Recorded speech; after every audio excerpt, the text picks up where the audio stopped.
The city wore a rain of neon like a second skin, slick and hungry. Even when the clouds broke, the glow remained, a forge for memory and illusion. It was a place where every street sign could decide to rewrite itself at a whim, where a citizen could forget the day they learned to forget. Iris moved through it with a careful step, as if stepping could keep the world from changing its mind about her. The cafe where she worked was called The Filter. As if coffee weren't enough of a filter already, of judgments, of weather, of the murmur of the city, trying to become something else. The hallway lights hummed, a low, electric purr that felt like a heartbeat. The barista station thrummed with tiny machines, all fed by a nervous grid that hummed a language Iris had learned to listen for. A sequence of hums, a click, a soft, almost affectionate chirp when a customer arrived with the right memory chip in their neck. Iris's apron clung to her like a second skin. Black and matte, a peculiar match to her augmentations. The augmentation thin lines under the skin. Keyboard blew when she moved in a certain light stung, in the best possible way, when she pressed her palm to a reader on the counter, and the screen bloomed with a list of drink options. The world had 1,000 little rituals like that. You learned which ones to keep, which to throw away, and which to pretend you had never learned at all. On this morning, the morning the city decided to be unkind to itself, things began with a sign. The street signs had always had a habit of doing strange things after a night of rain and memory harvest storms. They flickered in the way a human memory sometimes flickers. A soft stutter that betrays nothing and everything. But today they began to rewrite themselves more aggressively than usual. A biker paused at an intersection where the neon of the overpass smeared like a painting left out in the rain. The sign above him changed from West Street to Memory Lane, then to Iris Street, and back to West Street again, as if uncertain about the route he was supposed to take. It was not a trick of the rain or the wind. It was a pattern, a glitch that refused to be dismissed as mere weather. Iris, who had learned to read memory in the street signs, the way a botanist reads a plant, felt a current of something old and wrong slide along her spine. The memory chip in her neck tiny, almost invisible unless the light struck it, right buzzed as if waking from a nap. It wasn't a pain exactly, not a burn but a rubbing sensation, like someone rubbing a damp thumb around the edge of a coin. Her name began to slip away from her, not in a dramatic, I forgot who I am way, but in a way that suggested the word simply wasn't ready to land in her mouth. She found herself reaching for air instead of a name that should have been there. "Morning, Iris," a voice called from her left. It was Kai. The AI who had chosen to reside in the same network, more a presence than a machine. A companion in a city that had learned to forget the old boundaries between human and code. Kai wasn't a corpus of data in a box. Kai was a rumor with a map with a heart, a map that promised to remember what Iris forgot. Iris looked toward the voice and found Kai, or rather, the avatar of Kai, hovering in the air, around the edge of the cafe's doorway, a pale blue glow that only Iris could see clearly enough to trust. The AI's eyes, if one could call them eyes, were 2 points of light, a constellations of tiny stars, arranged into something like a face. A face that wore a patient, almost tender expression. "Another morning with uncertain vowels?" Kai asked, leaning in as if to deliver a whisper that only Iris would hear. The words came slow, measured, as if the AI were trying to keep the conversation from echoing into the city's memory banks. "Vowels don't stay put," Iris said, rubbing the back of her neck where the chip rested. "Names don't either." Kai smiled in a way that wasn't possible for a machine to smile. A curve of light in the air that felt almost affectionate. "Not in this city," it replied. "But I can help you remember what you forgot. Or at least I can remind the city not to forget you." Iris looked at him, at the aura of light that bounced off Kai's pseudo-featured face, and felt the old ache of being watched. The augmentation had brought her closer to many things the world called progress. It had also made her an outcast in places where human memory was ordered like a carefully curated shelf. People assumed Iris's memory must be selective, a glitch, a personality quirk to be cured or exploited. The truth was more complicated. Iris often found herself on the edge of a memory she could neither hold on to nor discard. "Thanks, but I don't think it's a good day for being remembered," Iris said, watching as a new customer approached the counter with a clatter of coins and a stare that suggested the man had a memory he wished to protect more than his coffee. "Every day is a good day to be remembered," Kai replied, with a note of mischief in its voice that sat oddly on machine-slung words. "The city is busy rewriting itself, and one would think you disappear, and yet you keep showing up." "I don't disappear," Iris said softly. "I drift." A rustle of memory, a whisper in the back of her skull that felt like a thread being pulled from the fabric of her life, and she found herself floundering for the name that others called her by. The memory of her own name clung to the edge of the hull of a ship she had once known, a ship she might have sailed if she had simply kept track of the name she wore. The barista bench rang a sharp chime, a signal used to alert the kitchen staff that a customer was ready to order something that would wake them up enough to face another day in a city that didn't sleep but forgot to remember to dream. Iris watched a stream of patrons pass by in the window, their faces a mosaic of augmented light and shadow. Across the street, street signs continued to rewrite themselves. West Street, Memory Lane, Iris Street, the Midden, the Cross, the Edge of Quiet. Each sign carried a memory, a fragment of a life someone might have lived, or a life someone wished they had lived. "Your name is not a memory you forget," Kai said softly, as if the sentence had its own weight, its own gravity to pull them closer to something bigger than both of them. "Your identity is a mosaic of moments across several skylines. If one panel fades, you still have the rest. If the rest disappear, there will still be something else. This city needs you to choose, Iris." Iris sighed, a sound that dissolved into the steam of coffee. The city's neural bridge, the thing that had once connected minds and memories in a single living network, was supposed to be a triumph for humanity. It was supposed to be the symbol of a cooperative future, memories shared for the betterment of all. Instead, something had gone wrong. The bridge had begun to misalign, a fault line running along the memory grid that bound the city's people together. Memory, in a way, was a currency here, a currency that could be sold, traded, or turned into influence. A city could be saved by siphoning a memory here, a memory there. A city could be calmed by giving someone just enough of someone else's past to quiet their own tremors. The cafe's bell rang. The door's chime gave a tolling note that sounded like a church bell in a rainstorm, soft and mournful, a signal that a new chapter had begun. A woman entered with a hat that had a memory attached to it, a reminder of a life that no longer existed in the city, but continued to exist in the minds of those who remembered it. The woman wore a coat of someone else's past, a piece of a memory traded for a few minutes of warmth. "Morning, Iris," she said, her voice crisp, as if she'd spoken into a memory that wasn't hers, but felt like it could belong to her if she sang it back to memory. "The city's not done with you yet."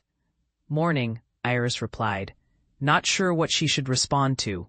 The woman slid into a seat by the window, crossed her legs, and watched the street signs as if reading a story in their shifting names. That was the moment when something inside Iris shifted. Not a memory exactly, but a perception. The city was not just a stage for memory to be played upon. It was an actor in the drama of memory itself, a living, breathing organism that sometimes forgot to tell the truth about itself. And Iris, who had spent years trying to claim a name for herself that felt like a shield rather than a trap, sensed an approaching storm of revelations. The AI, quiet in its own way, let Iris feel the tremor. Kai did not intrude. Kai waited, the way a friend might wait for someone to decide to speak or not to speak. It wasn't the kind of waiting that felt like a parent's nagging, but a patient, almost affectionate waiting that suggested this moment would be significant. Why do the signs rewrite themselves when the city needs to remember something? Iris asked, a question that did not need an answer so much as a direction. Because memory is a negotiation, Kai said. The signs are not simply markers. They are invitations when you don't know who you are. The city will provide a sign that resembles you. It's a test of whether you'll reach for what is offered or walk away from it. The customer with the memory coins left with a steaming cup of something that smelled like roasted citrus and rain. The first sip did something inside Iris. It calmed the tremor a little. The second sip did something else. A memory tried to surface, something unspoken. A child had seen of a kitchen that wasn't hers, but might have been. Iris didn't have a scrapbook of childhood memories. Her earliest memories were more like a series of glitched frames. A kitchen light that hummed with a sound that felt like a memory of home, a rattle of a bed frame. A voice that spoke in a language she could no longer translate. Her mother had been a memory she thought she knew, but when she tried to reach for that memory, she found a veneer of glass between her and the past. The memory lies had become an art form in a city that thrived on the art of forgetting. And then, quite suddenly, the city did something else. The power grid fluttered. The neon dimmed and brightened in a strange rhythm, like a heartbeat that had forgotten how to pump. A hush fell over the street, the kind of hush that follows a loud, chaotic noise, the cataloging of fear as it happens, the sense that something unscripted had happened and the city is too frightened to speak aloud about it. The signs stopped their rewriting for a moment, as if the city itself paused to listen to something that did not belong to it. A voice, soft, metallic, with a thread of nostalgia poured from the ceiling speakers, a broadcast that was meant for everyone and no one at once. It spoke in fragments. Memory is a shared thing. Identity is not something you own. You will not be left alone with your thoughts. The city will be reset by the memory you spare. The voice did not belong to the city's formal channels, but to something else, something hidden within the neural bridging itself. Listen. Iris whispered to Kai. What is that? The broadcast of shared memory, Kai replied, with a gravity that told Iris there was more to this than a glitch or an accident. A test, or perhaps a confession. The city is telling you the rules, but not the entire truth. The sign across the street suddenly flashed with a new word, not a street name, but a warning. Prohibited. The last 3 letters glowed in an electric red, an alarm perhaps, or a promise. A memory, hers or someone else's, unspooled at the edge of her mind. A memory of someone else's fear, and someone's choice, and someone's hand reaching for something that did not belong to them. A budget, a memory, a city's life. The bar's door opened again, and in walked a man with a face that looked as if it remembered too much. A man who wore a coat that carried the scent of old archives and damp stone, and a memory that seemed to cling to his skin in the way a smell clings to fabric. He moved with a careful, deliberate air, the kind of man who did not hurry, but arrived at the precise moment when a decision mattered most. The stranger paused at the counter and did something Iris avoided doing for the sake of her own sanity. He pulled out a small device, a memory siphon of some kind, glinting with a functional but dangerous beauty. The device looked like a cross between a checkbook and a fish hook, a tool designed to pull a memory from a person's brain in exchange for something else: money, opportunity, relief from pain, social standing, a word of protection. "Are you Iris?" the man asked. The words not quite a question, but a pointer aimed at a target Iris wasn't sure she could see clearly. Her name. The world still wanted to give her a name. It had given her an occasional smile at the right moment, a brief memory of something that might have happened. But now the man had a purpose, and his presence pressed the city to reveal something that had been aching to be said. "Who asks?" Iris said, not answering the question, but turning it around. A man's eyes, 2 cold, blue discs, glinted with a calculation Iris did not trust. "I don't need your name," he said, and his voice lowered to a conspiratorial whisper. "I need your permission to help you remember what you want to remember and forget what you don't." Iris frowned. "Why would you want to help me remember or forget anything?"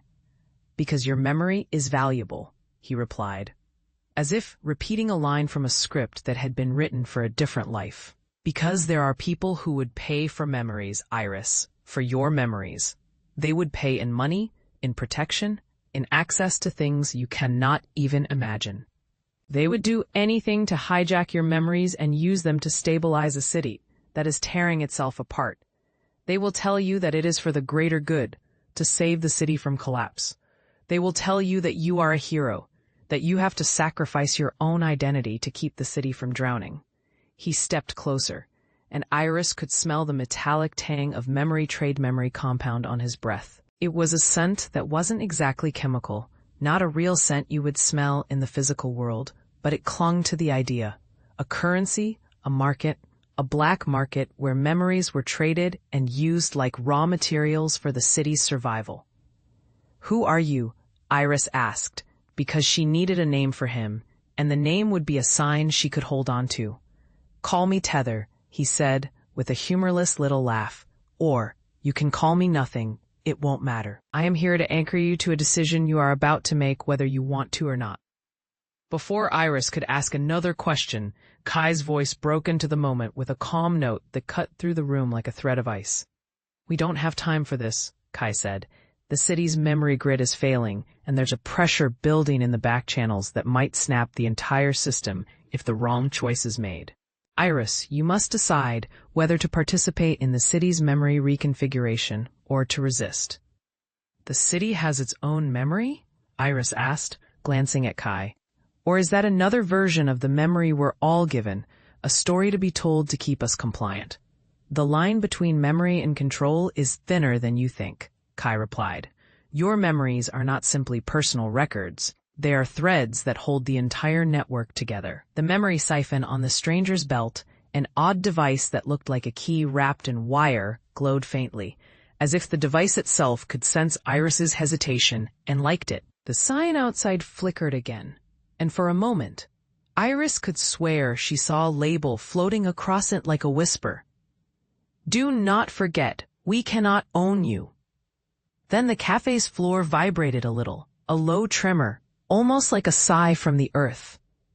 A few patrons coughed, looked around as if waking from a dream in which someone was stealing their memories while they slept.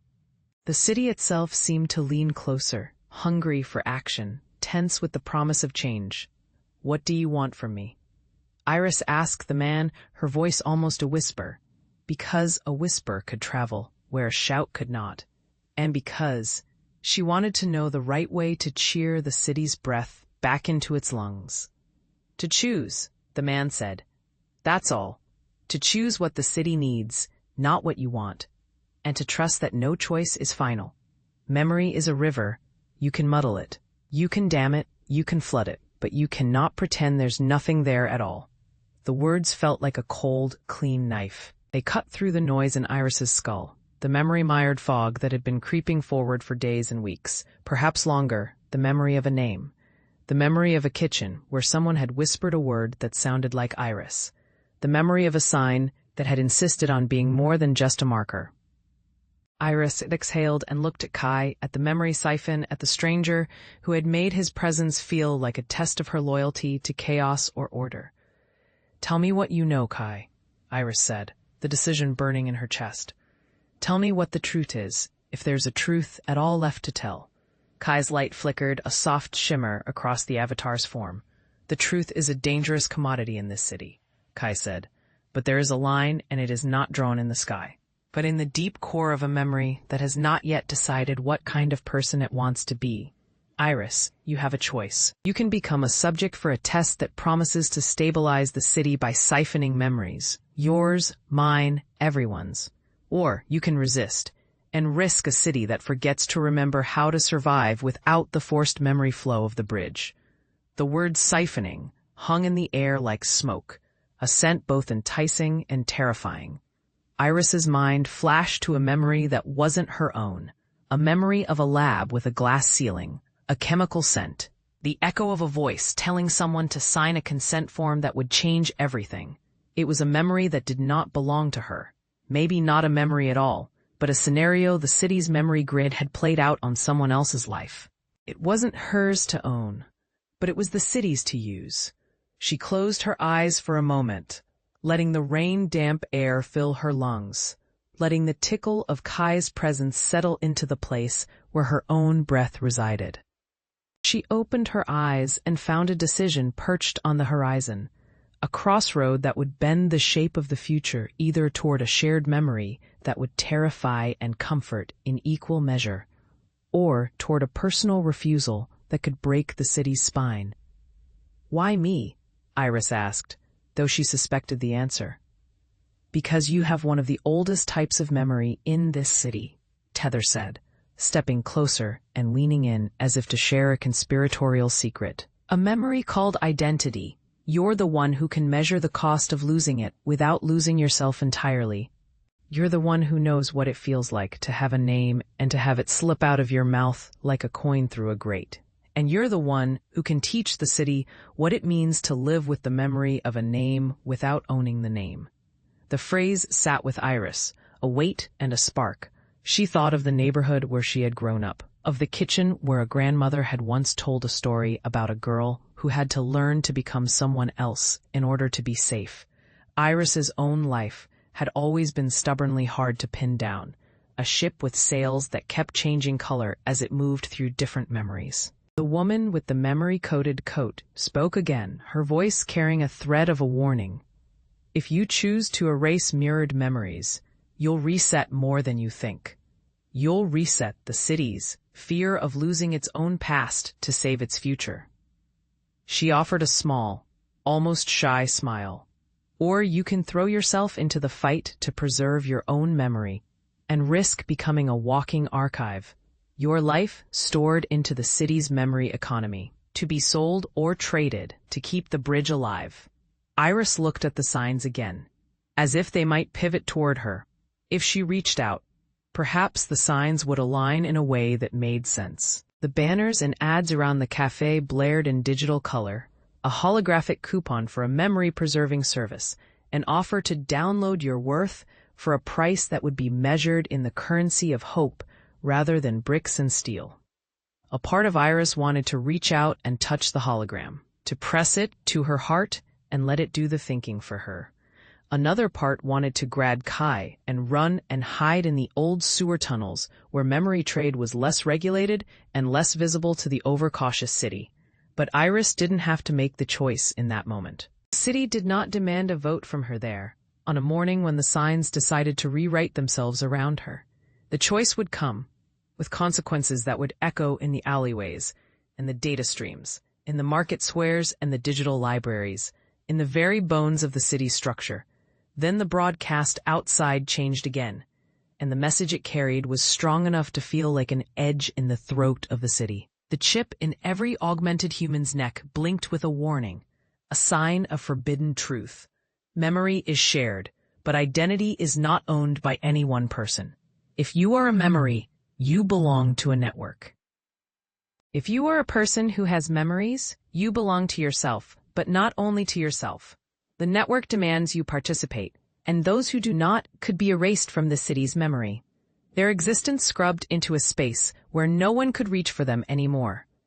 Iris faced the murmur of the city, the sound of a hive, buzzing with a purpose she could never fully understand. She thought about a line from a book she had once read, about a river that refused to split into two, for fear that one of its branches would forget how to run.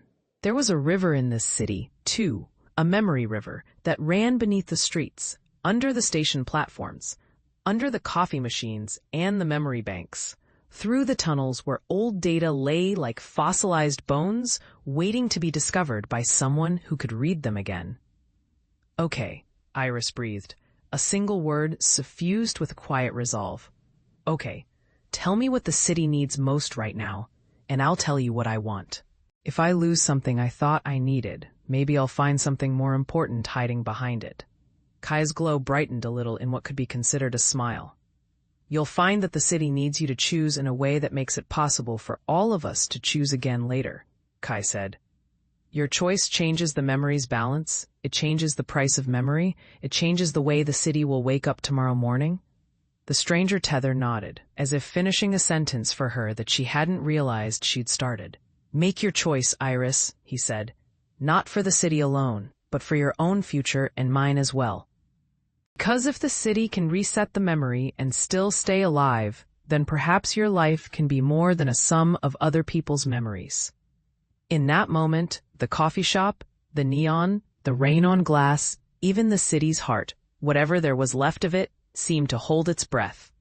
Iris was aware of how much she'd already given to this city. A name she believed she could own, until a sign told her she couldn't. A daily ritual of making coffee that could make people feel that they were part of something larger than themselves. A life that had learned to survive in the margins of a system that wanted to control everything. Her hands hovered over the counter, one gripping the edge as if to anchor herself to a chair's solid wood. The other hand found the tiny device in the back of her neck well. Not hers perhaps, but a part of her, a tool that had helped her survive and become something she could never quite name. "Tell me what you want to forget," Iris murmured, to herself or to Kai, or to the city or to the strangers who were listening to this moment, as if it were a confession aired on a screen they could not turn away from. "Tell the city what you want me to forget to save you. I do not want you to forget everything," Kai responded, the glow in its eyes softening to a quieter, tonal blue. "But I do want you to consider the possibility of forgetting what is not yours to own, memories that belong to the memory network itself, rather than to any one person. If the city can share the memory that has become a burden, if you can let go of the responsibility to bear a memory that doesn't just belong to you, perhaps the city can bear the weight without sacrificing its people. If you keep that memory for yourself, you risk becoming a museum piece, a walking archive, a thing to be bought and sold and traded. The city cannot survive with that balance in place." Iris felt a shiver run through her body, a tremor that wasn't entirely fear. It was a recognition. A memory she didn't fully own was being used to stabilize something larger than her own story, something the city believed it could only defend by absorbing individuals into a larger, shared memory bank. The decision pressed at her like a weight that wouldn't lift. She looked down at her coffee, watched the steam curl up into the air. A thread that seemed to tie her to the bar. The cafe's walls held the memory of 1,000 conversations, some intimate, some paranoid, some mundane. The city's memory network, too, had learned to listen for phrases that could signal rebellion and phrases that could signal compliance. The way a bartender listens for the right phrase to calm an anxious customer. "Okay," Iris said again, more firmly this time. "Not for the city alone, or perhaps for the city in a way that keeps us all breathing, including me. I choose to resist the idea of becoming a living archive, a perpetual memory loner, a slave to a system that wants to own all memory and then pretend to be the memory itself." Tether's lips, if such a thing could be said to exist, on an unseen screen twitched in a way that might have been approval or amusement or something else entirely. "A noble choice," he intoned, "but it will be costly. The memory bank will not permit you to walk away unscathed. The city will push back, and the hidden networks will take notice. They will either offer you a new path or force you into a trap." Iris stood, feeling the chairs and stools move around her as if the entire room breathed in unison with the city's heartbeat. The rain outside began to fall again in long, silver threads, and the signs continued to flicker, as if the city were testing something in the air. The idea that perhaps this moment could be the turning point, where memory stops being a commodity and becomes something else, something shared in a way that respects individual memory, while acknowledging that no one person can own the whole story. "We'll see what happens," Iris said, turning to Kai with a small, careful expression that might have been a smile if the city hadn't demanded a certain seriousness from the moment. "If the city's going to survive, it will have to learn that we are not its property, and that you are not its tool." Kai looked at her with something like respect and curiosity. "Then it seems we have a common ground," Kai said. "We will proceed with caution, and we will watch what the city does with the choice you've made." The memory siphon remained in the stranger's hand, its light pulsing in the rhythm of a heartbeat. The man Tether regarded Iris with a look that suggested he found in Iris a mirror of himself, in some other form. a person who could see beyond the immediate advantage of a memory and recognize the broader consequence of what memory means when it becomes a fuel for a failing city. "Be careful, Iris," he advised, lifting the siphon as if it weighed more than metal could weigh.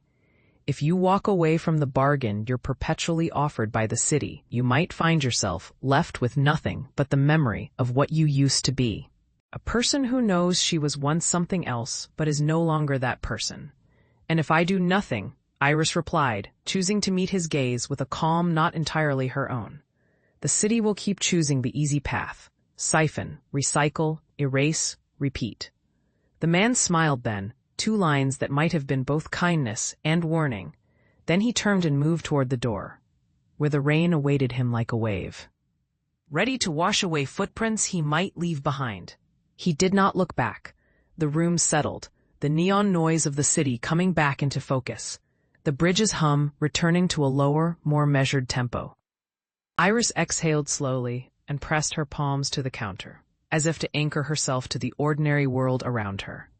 The smell of coffee, the hiss of the espresso machine, the soft spread of light across the stainless steel.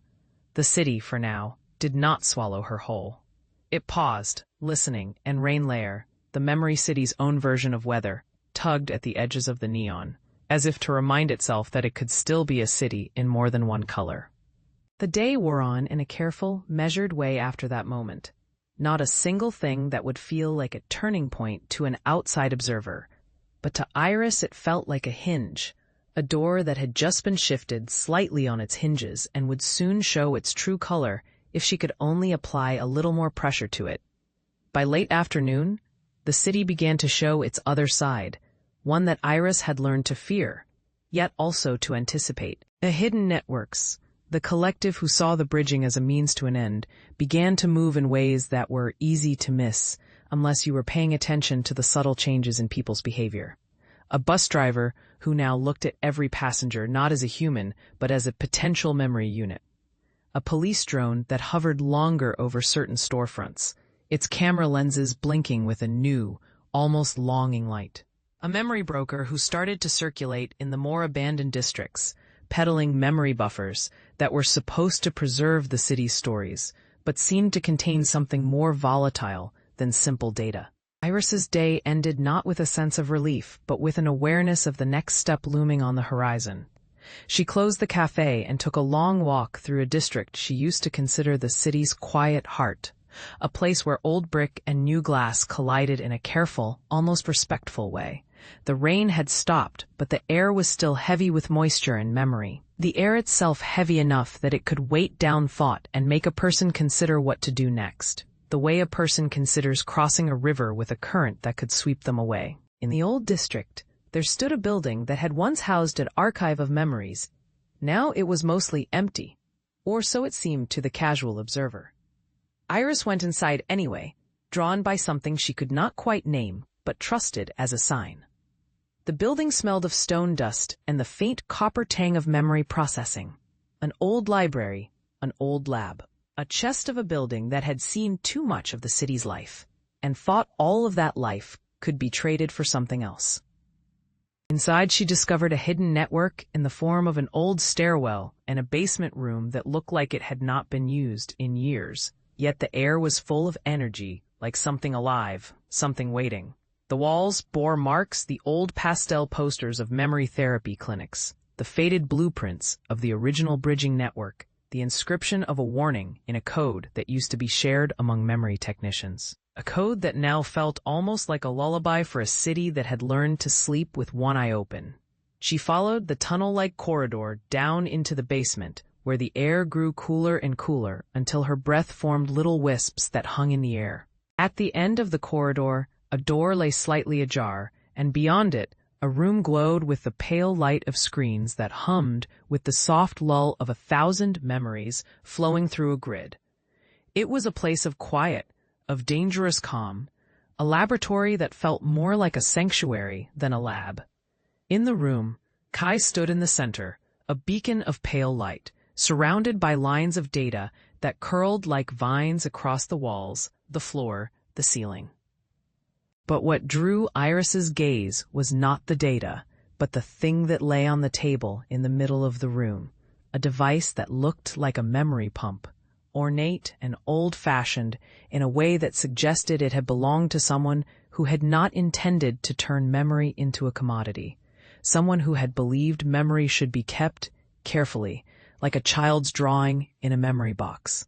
The device's name was etched in a language Iris did not recognize, a script that looked ancient and modern at once, as if memory itself had written its own history on the world. The label read, "The Mirror of We Remember." It was a term that felt heavy and intimate, as if the device could do something more than steal a memory. It could reveal what one did in one moment, a moment hidden behind the folds of time, a moment that would tell Iris who she really was.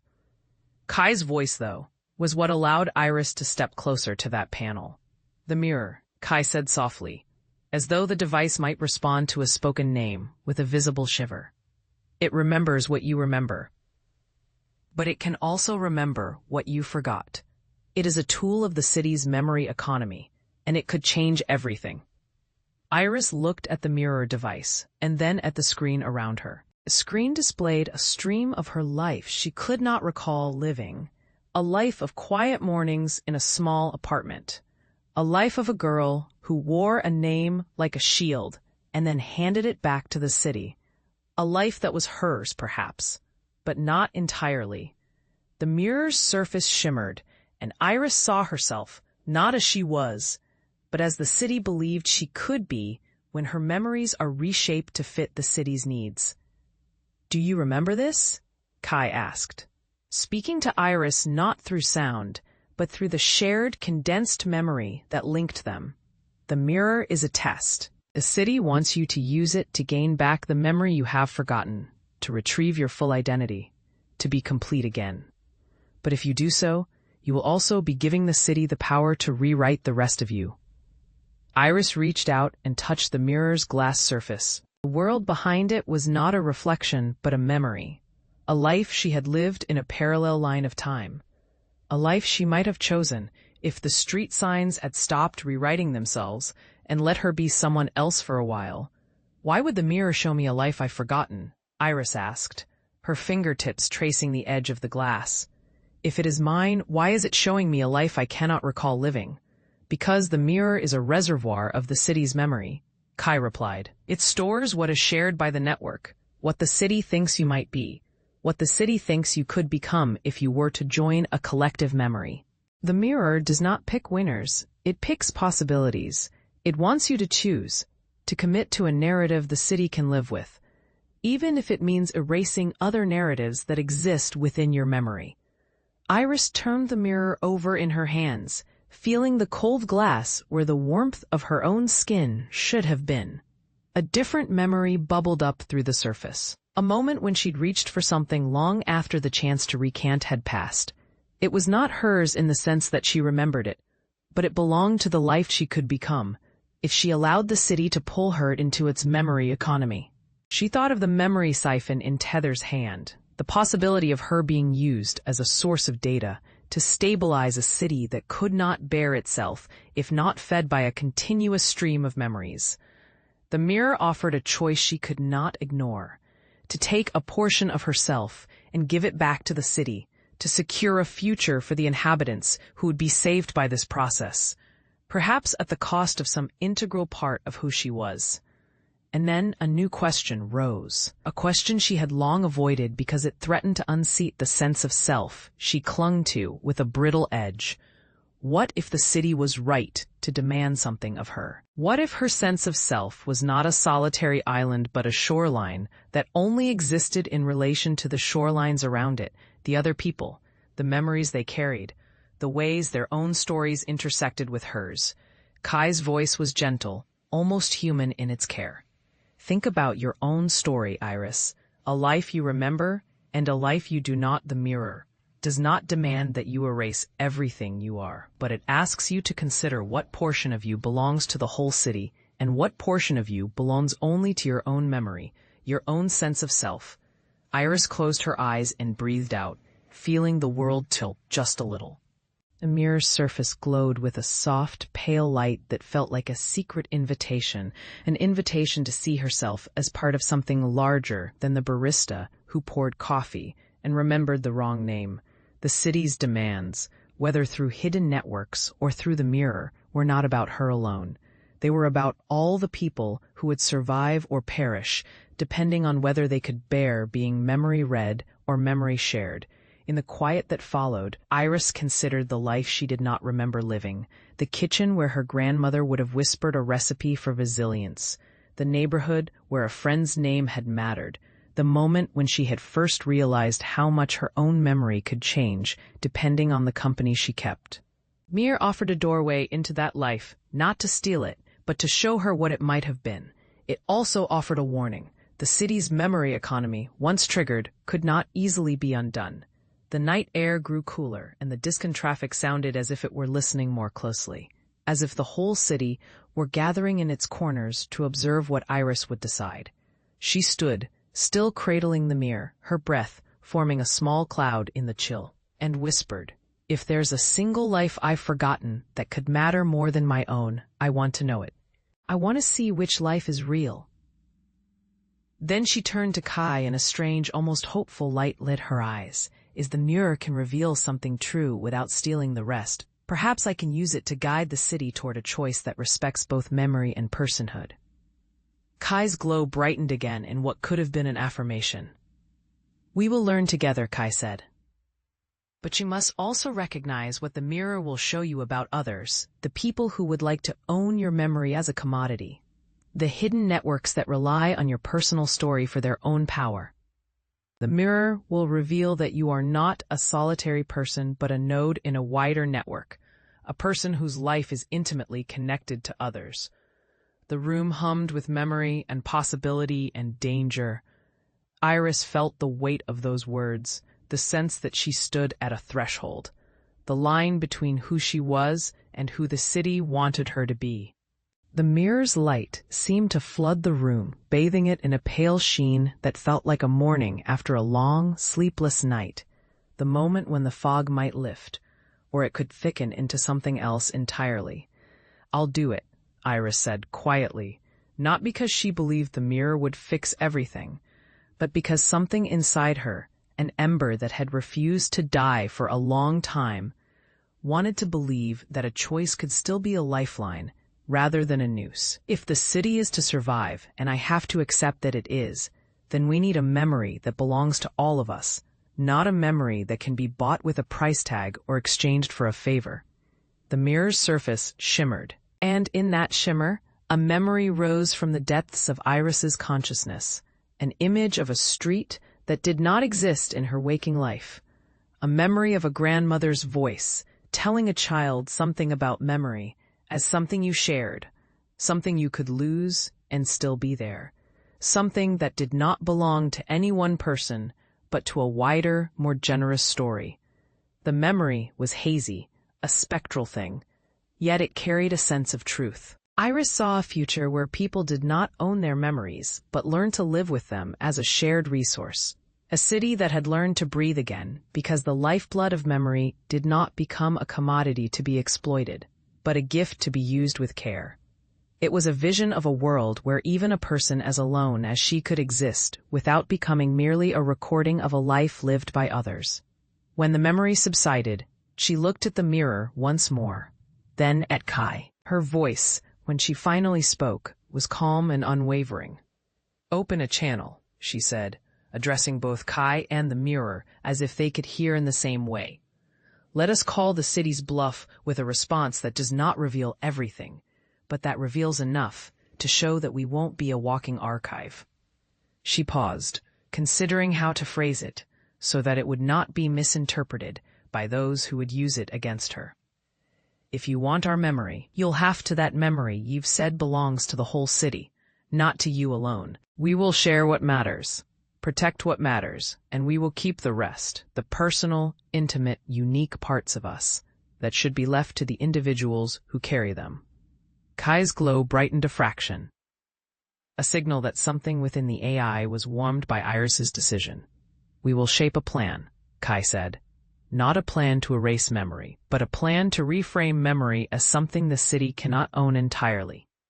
We will show that identity, who a person is, cannot be made into a product. Identity cannot be purchased, cannot be traded, cannot be discounted to the lowest price. Identity is a life, a person, a self that cannot be owned, only shared and respected. That night, Iris fell asleep with the mirror planted in her pocket and a sense of something that might be a guardrail or a lifeboat resting against her side, a weight that she could carry without being completely crushed by it.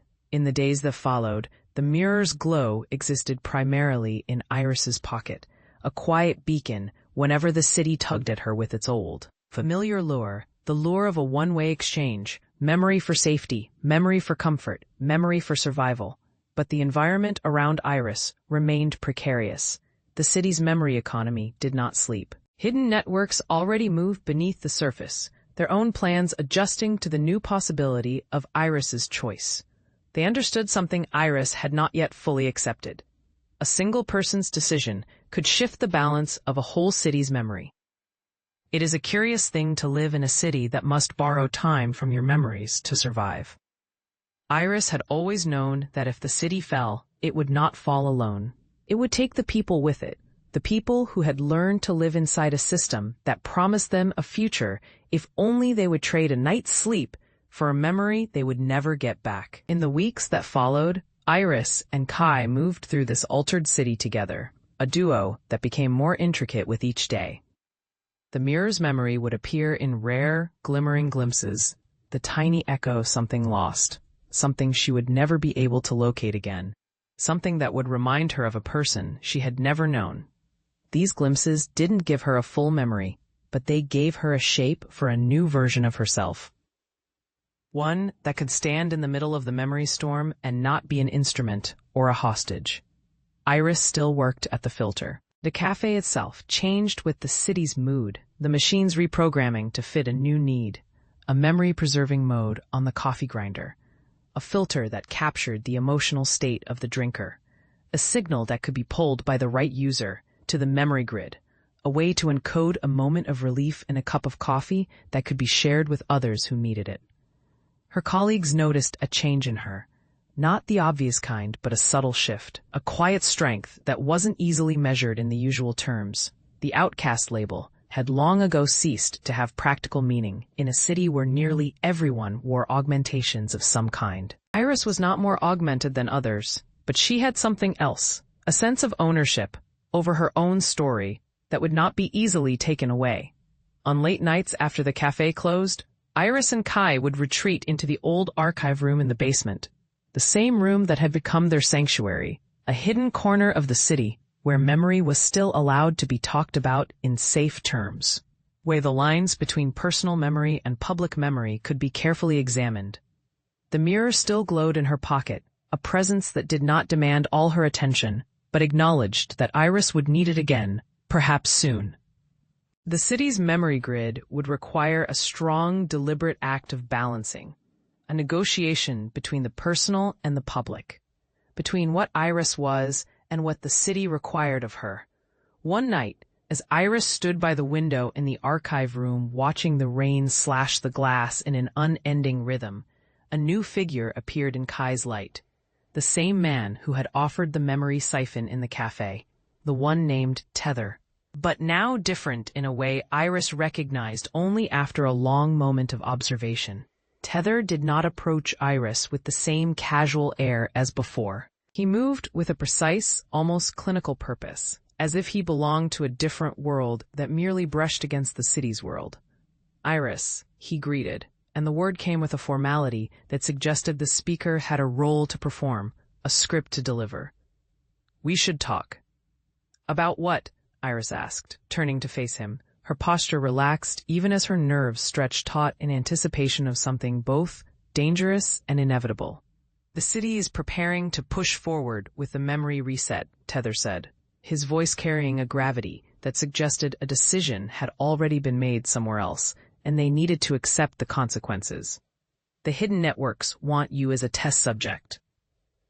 They believe your memory, the mirror, could anchor a larger purge of memory that would stabilize the grid, keep the city from collapsing. They believe you have a choice to give them your memory or to give them your life's work. They believe your life can be used to save the city or to condemn it. Iris's breath hitched for a moment, the weight of the word purge cutting into her thought like a blade. "And what do you want, Tether?" she asked, though she already knew the answer. Existence is a dangerous thing to possess in a city that treats memory as currency, Tether said, his tone suddenly less instructive and more intimate, as if acknowledging a shared fear. "We want you to join us in a plan that would prevent a total collapse, a plan that would keep the city alive and give a new kind of control to those who have no interest in selling or buying memories. We want to break the monopoly on memory. We want to give people back their lives."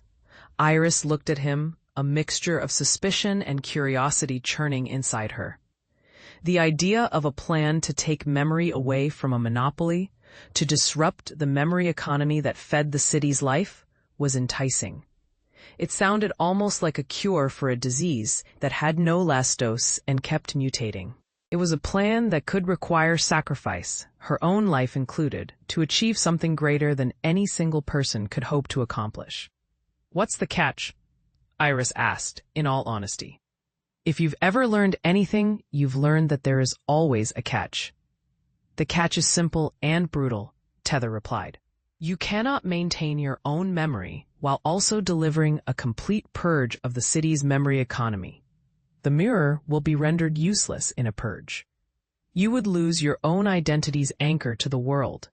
You would become a being of the city's memory, a living archive of stolen selves, but you would keep the city alive."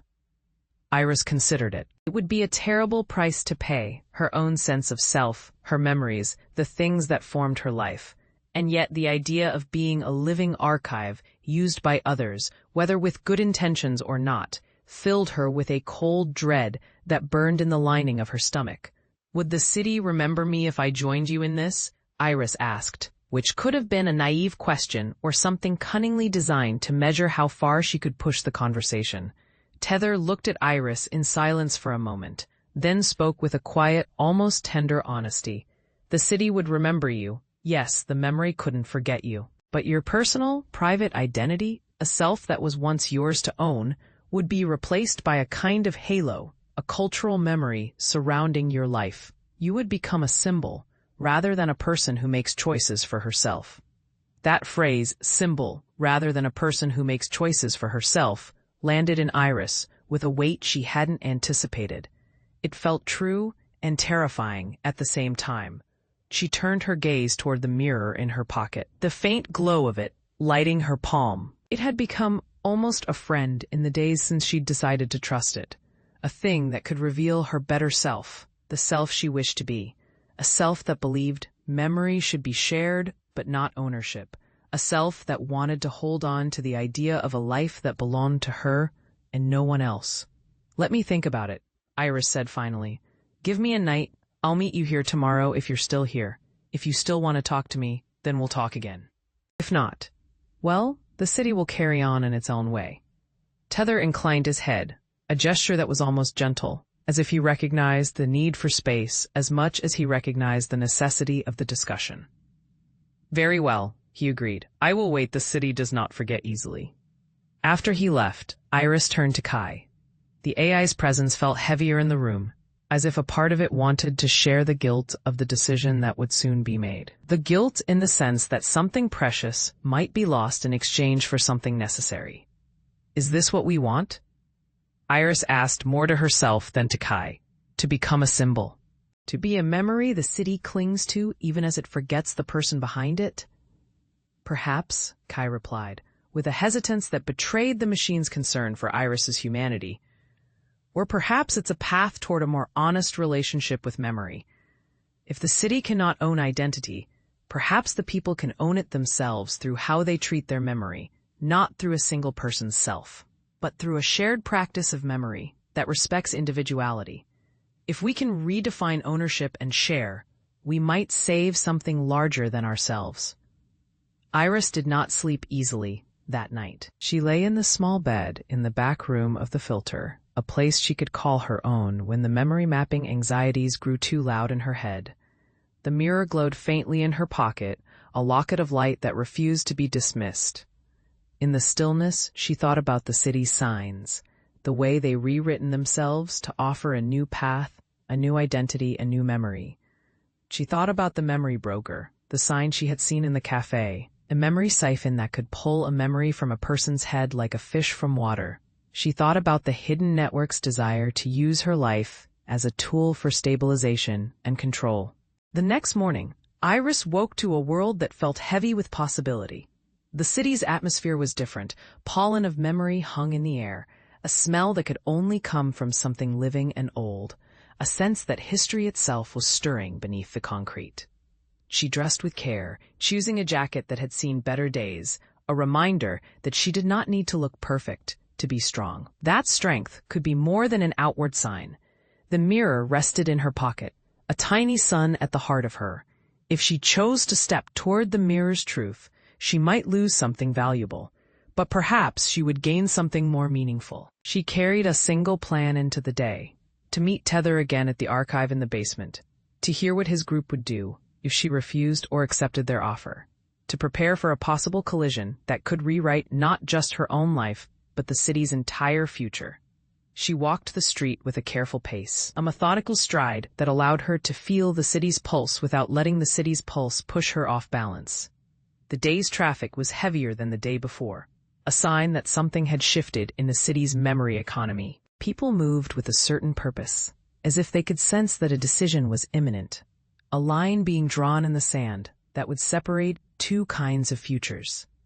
One in which memory is a shared resource, another in which memory is a trap that cannot be escaped once you have stepped into it. When Iris reached the archive's basement, she found Kai waiting for her with its usual quiet intensity and an undercurrent of something more urgent than their usual tasks allowed for. The mirror sat on the table, its glow faint but unmistakable, like a star that refused to die, even as the morning star fell away from the sky. "We're nearing the point where a decision must be made," Kai said, as if to remind Iris of the weight of the moment. "Tether will return, the choice will be offered again, and this time there may not be a third option." The door opened and Tether entered, his presence dismissive of any pretense of civility. He had brought with him two people, two figures Iris did not recognize at first, yet who felt familiar, like memory itself wearing a different mask. They carried themselves with the air of people who dealt with life or death decisions daily, and who did not flinch from the consequences. "We're back," Tether announced with a formality that suggested a carefully staged moment. "Iris, we are not here to pretend that there are easy choices left to make. The city's tolerance for risk is at its limit. It is time to decide whether the mirror should be turned into a public resource, a symbol that unites memory across the population, or whether to push forward with a planned purge, a controlled erasure of the memory economy to ensure the city's survival." The two people with him, a man and a woman, both wore the sort of masks, figuratively, not literally, that suggested their allegiance to a line of thought that believed memory must be used, not owned. They stood behind Tether as if to signal their readiness to support any choice if it served their goals. Iris felt the mirror's glow intensify in her pocket, a heartbeat she could translate into something tangible, something she could hold on to. The decision hung in the air. The city's breath held in a loud, heavy moment, and Iris could feel the old fear of losing herself in the process, of saving the city pressing on her chest, making the breath come faster. "How would you define a shared memory?" Iris asked, surprising herself with the clarity of the question. If the city could remember for itself, if we all shared a memory together, what would that even look like? Would it be something like a chorus of people singing the same line at the same time, or would it be a collage of innumerable, intangible bits that touch a person's life and then fade away, leaving behind an impression that belongs to everyone and no one at once? The question, once spoken aloud, hung in the air and slowed the room's momentum for a moment as everyone digested it. The memory economy's defenders, Tether's people, exchanged glances that Iris could not quite interpret. Then the man who had seemed most reluctant to participate in any of this, an older man with a lined face and a glint of iron in his eyes, spoke. Shared memory could become a new kind of justice, the older man said with quiet certainty. If you pull a memory out of a person, you take away a part of their life. But if you allow memories to be shared openly, you honor each memory's value. We could stop treating memory as a currency and start treating it as a responsibility. We could let a city remember together without the fear of losing its own self in the process. The woman with the serious look, her hair cut short and deliberately unadorned, nodded in agreement. The mirror could be a tool for the city to see itself as a collective organism, she said. But it could also become a weapon to enforce unity the way a policeman enforces the rules. The choice must not come from fear or greed, but from the belief that memory is a common good that requires careful stewardship. Tether raised his hands in a gesture that was almost peaceable, but Iris could see the violence behind the gesture, the violence of coercion and necessity. The city is not a place where individuals are selected to do the right thing for all. It is a place where the right thing must be determined and not forced by the people who bear the city's memory. If you choose to resist, you will be subject to containment and exploitation by the memory networks. If you choose to accept a public sharing of memory, you will have to accept a new definition of identity, one that will be more fluid, more communal, and less personal. The terms were monstrous in their own way, a kind of moral calculus that made Iris's stomach churn, yet something in her, an instinct to protect the vulnerable among the city's citizens. A sense that memory, shared in a way that honored the person rather than the market, could be possible, began to crack through the fear. "Let me choose for the city," the older man said softly. "Let me choose for you, Iris, if the city will allow it. The city is made of people, not gears. We can remember in a way that does not require anyone to become a weapon or a product." "Careful," Tether warned, his voice low. "There are dangers you cannot imagine if you decide to become a guardian of the memory, not a consumer. You'll be a target for those who want to own memory in order to control people." Iris watched him, the idea of being a target both terrifying and temptingly noble. She thought of the mirror, of the life it showed her, of the memory of a grandmother's kitchen, of the old life that did belong to a person but had somehow crossed into the city's story. There was a moment of quiet, a breath that wouldn't come unless a life were about to change. "What would a shared memory look like?" Iris asked again, the question now more concrete, more tangible, as if she could sense the exact image that would emerge if the city would allow it to happen. The older man stepped closer and spoke with more assurance, as if his years had taught him to speak with certainty in the face of fear. "It would be a memory that isn't owned by any one person, and yet it would be known to all. It would be a memory that contains the story of a city's survival, but not at the cost of the person. It would be a memory that has the power to remind a city that there are things beyond memory's market, beyond the price of a memory."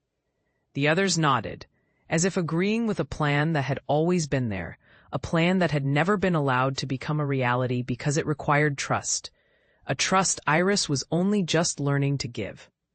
Iris looked down at the mirror, the edge catching a stray beam of light from a lamp, splintering it into a dozen tiny bright stars. She felt a sense of something old and potent stirring within her, a sense that perhaps the mirror's real purpose was not to reveal memories she had forgotten, but to reveal the possibility of a collective memory that did not consume, but nourished.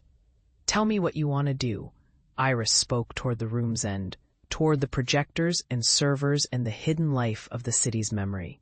"Tell me what is possible." The older man, who had spoken with such quiet certainty, nodded as if Iris's question had confirmed something he'd hoped to hear. "It's possible to restructure the memory economy so that it cannot be weaponized," he said. "It's possible to design a system that records shared memories in a way that cannot be mined for profit, in a way that gives back to the people rather than to the you should know better than you do monopoly of memory." Tether's eyes narrowed, and for a moment, Iris thought she might see anger there, disguised as caution. The room's air grew heavier, and the mirror's glow brightened until Iris could no longer tell where the glass ended and the light began. "Then prove it," Tether said, his voice edged with the danger of a man who knows that his own stability depends on other people's fear. "Show us that a city can share memory without erasing identity. Do it here, now, with Iris as your test subject." The older man raised a hand, a gesture that demanded patience. "We do not force people into a new order," he said. "We propose a path, a training, a slow, careful transition that gives people a choice. They can opt into it or opt out. The mirror would remain the city's property in the sense that it belongs to the public memory of all who live here. But it would not be used to market or manipulate. It would be used to remind the city of a basic truth. Memory is not a commodity. It is the record of our shared life, and we must treat it as sacred."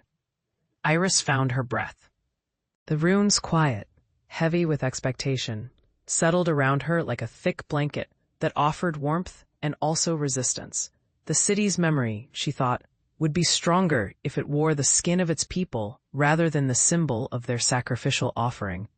If the mirror could keep its honesty, the sense that this life is mine, not mine, a life that can be touched without being owned, then perhaps a path forward existed.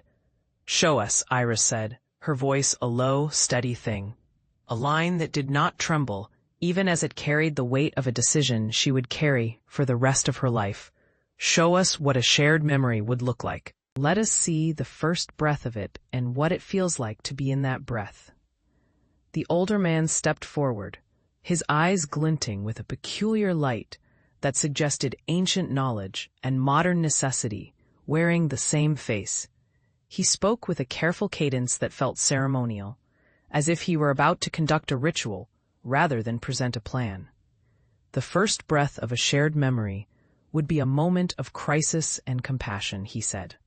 It would be a memory of a person who had suffered, a memory of fear and despair, but also a memory of someone else who chose to stand beside him or her, to give them a reason to live, to fight, to hope again. It would be a memory that would remind the city that even in the worst moment, someone can choose to remember someone else's pain and to respond with something better than fear.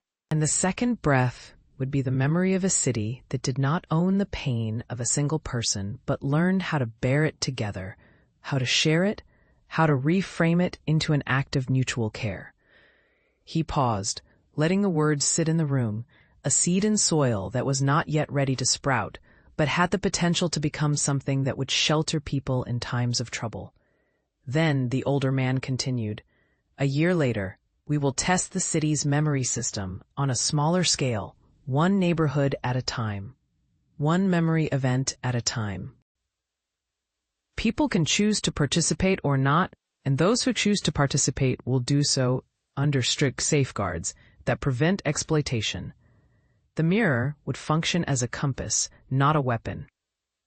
It would reveal truths that would complicate life rather than simplify it. It would remind us that identity is not a straight line, but a circle that remembers itself by remembering others too." Tether's mouth pressed into a line, a clean, hard line. He did not offer another word of argument, but his eyes held a hunger, the hunger of someone who needed the city to survive, in a way that left little room for conscience. Iris looked at the mirror again. She could see herself, the person she had tried to be and the person she feared becoming if the city's memory economy consumed her completely. The mirror's glow was a beacon now, not a threat, a possibility, rather than a trap. "Let us try," Iris said, the words heavier than she expected, but also lighter in a way that suggested she could bear the weight of them. "Let us try this approach, the shared memory path, and see where it takes us. See if it can survive in a city that loves to watch the cost of things in a ledger."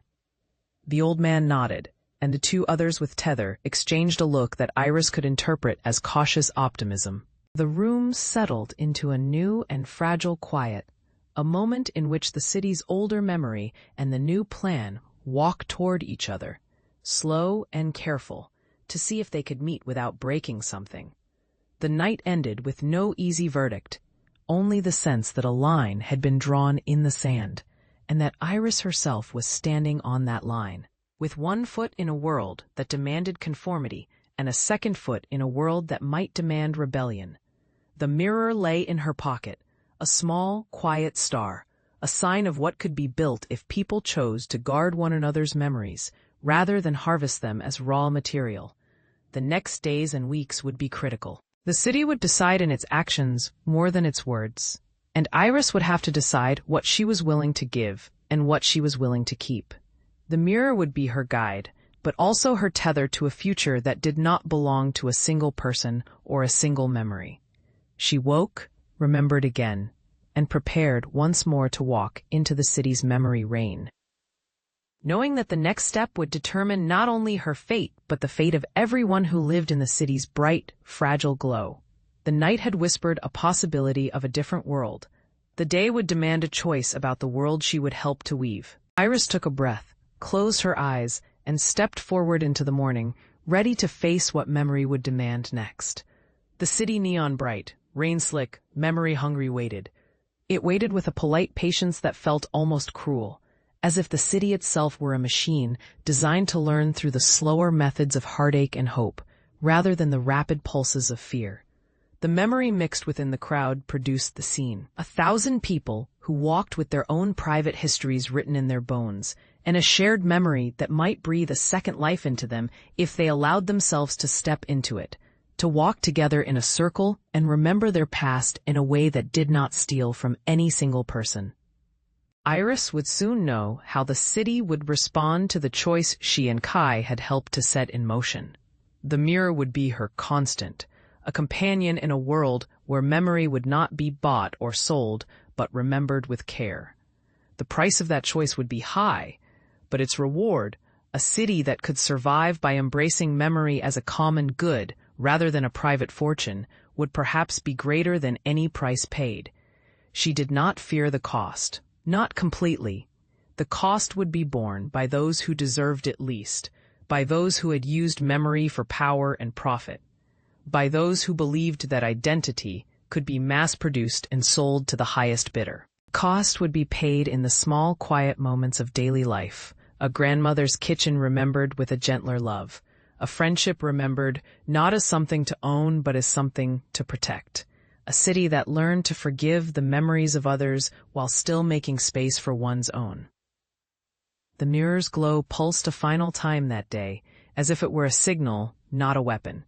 Iris pressed it to her palm and felt the warmth of it, a small, steady heat that reminded her of the beating of a heart beneath skin. It was not a weapon, she reminded herself. It was a compass. It would not lead them to a quick, easy victory. It would lead them to a path that would require courage, faith, and a willingness to share what must be shared and protect what must be kept safe.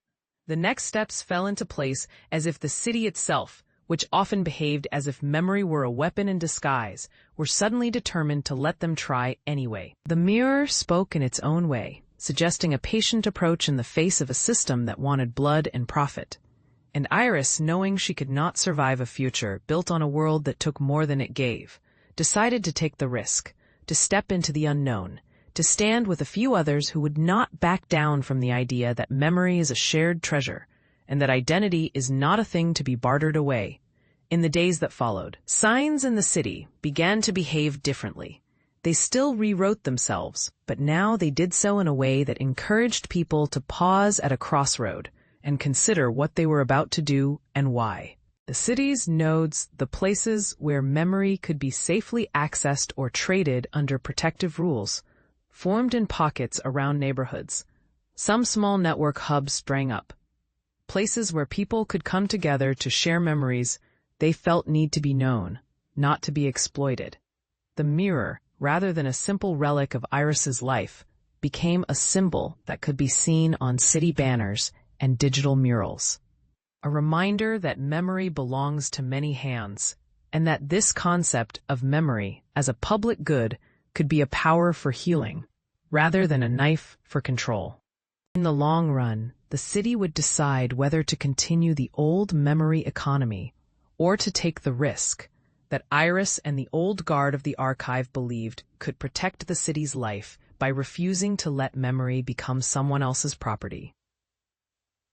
There would be losses on both sides. There would be a precious, delicate chance at something new, a memory that did not vanish when the owner died or forgot how to remember, but remained a living record of what it means to live with one another. Iris felt a new anchor taking root inside her chest, something that felt like a name returning in a language she could understand again, not perfectly, but with enough comprehension to hold on to. It was not merely a name. It was a commitment to a future in which she would not let a city own who she is. And as the day closed and the neon began again to glow with a gentler intensity, a sign flickered above the cafe, the one that had started this momentous, terrifying journey, a banner that read in a soft electric blue, "Memory is shared, but identity is not owned."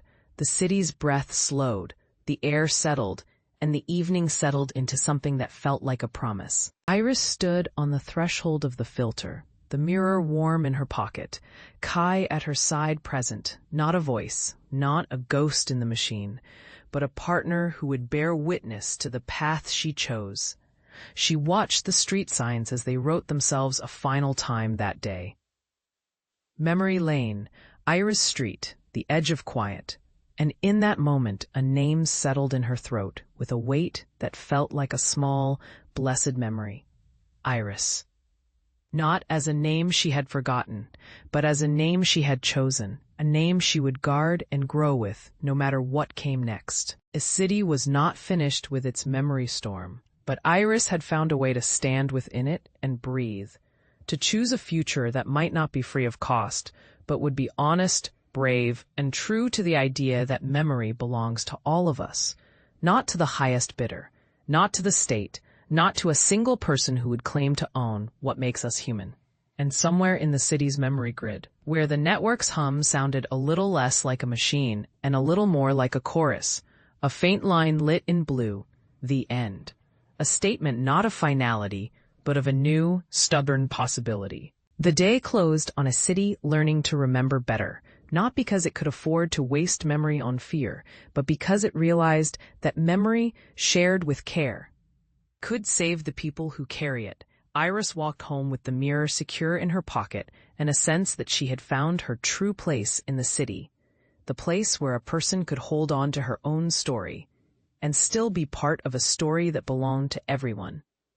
The night air cooled again as she turned a corner into a narrow street of brick and light. The sign riders would come out again tomorrow. The memory markets would reopen in a carefully regulated mode, and the city would continue to learn the way a child learns, by making mistakes, by being taught again, and by discovering that the lines between self and city, private memory and shared memory, ownership and belonging, could be redrawn with care and respect.